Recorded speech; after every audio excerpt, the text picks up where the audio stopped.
AI எனப்படும் செயற்கை நுண்ணறிவு தொழில்நுட்பம் உலகையே மாற்றும் சக்தியாக உருவெடுத்துள்ளது. ஏஐ தொழில்நுட்பத்தை பயன்படுத்தி சாட் ஜிபிடி எனும் சாட்பாட் ஆப்பை ஓபன் ஏஐ நிறுவனம் அறிமுகம் செய்தது.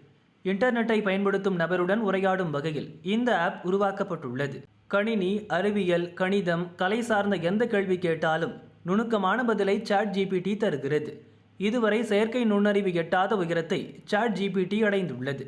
இதை கண்டு டெக் ஜாம்பவான்களான கூகுள், மைக்ரோசாஃப்ட் நிறுவனங்களே அதிர்ந்து போயின. சாட் ஜிபிடிக்கு போட்டியாக கூகுள் நிறுவனம் ஜெமினி என்ற பெயரிலும், மைக்ரோசாஃப்ட் நிறுவனம் பிங் என்ற பெயரிலும் சாட்பாட் ஆப்பை அறிமுகம் செய்தன. இப்போது இந்த போட்டியில் இந்தியாவும் இணைந்துள்ளது.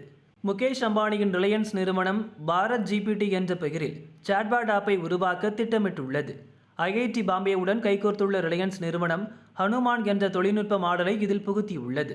ஆரம்பத்தில் 11 இந்திய மொழிகள் அடங்கிய ஹனுமான் மாடலை மார்ச் மாதத்தில் வெளியிட ரிலையன்ஸ் நிறுவனம் திட்டமிட்டுள்ளது.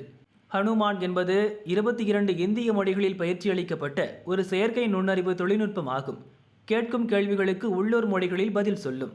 எழுத்துக்களை ஆடியோ, வீடியோவாக மாற்றம் செய்யும். ஆடியோவில் இருந்து எழுத்துக்களை பிரித்தெடுக்கும். இது போன்ற பல திறன்கள் பாரத் ஜிபிடி சாட்பாட் ஆப்பில் இருக்கும் என ரிலையன்ஸ் நிறுவனம் தெரிவித்துள்ளது. இந்தியா போன்ற பல மொழிகளை கொண்ட நாட்டில் எல்லா மொழிகளிலும் செயற்கை நுண்ணறிவு நுட்பம் கொண்டு வரும் ரிலையன்ஸின் முயற்சி பெரிய சாதனையாக பார்க்கப்படுகிறது.